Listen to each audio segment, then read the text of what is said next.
The wind howled across the plains like an old wound reopening, rattling the windows of the ranch house as the cowboy lay on the narrow bed, his body stiff with pain and pride both refusing to bend. He had survived stampedes, gunfights, and winters that buried men alive, but tonight the pain was different, deeper, quieter, the kind that crawled into the chest and made breathing feel like work. Outside, the giant bride stood in the doorway for a long moment before stepping in, her massive frame filling the room, her shadow stretching across the walls like a guardian carved from stone. She had not been born gentle. The world had made sure of that, but love had a way of reshaping even the strongest hands. When he finally spoke, his voice cracked, stripped of bravado and dust. "Can you nurse me, just for once tonight?" The words tasted like surrender. He didn't mean wounds or medicine alone, he meant comfort, warmth, the kind of closeness men like him never learned how to ask for. She said nothing at first, only moved closer,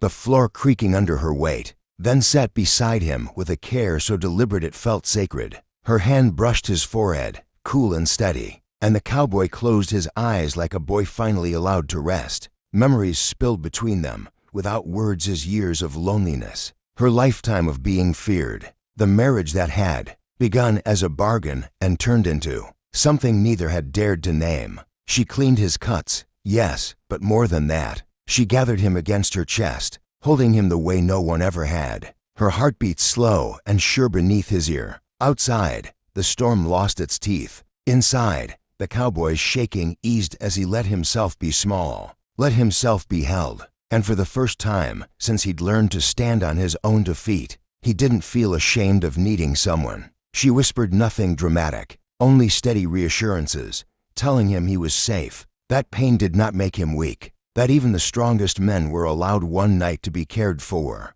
Hours passed like minutes. When sleep finally claimed him, his hand still clutched her sleeve as if afraid the world would take her away. She stayed there until dawn, unmoving despite the ache in her own muscles, watching the man she loved breathe in rhythm with the quiet morning. And when the sun rose over the ranch, spilling gold across the room, it felt like a promise not of an easy life, but of one no longer faced alone. If this story touched your heart, if you believe even the toughest souls deserve tenderness, don't forget to subscribe to the channel and become part of a family that tells stories of strength, healing, and love that endures even the harshest storms.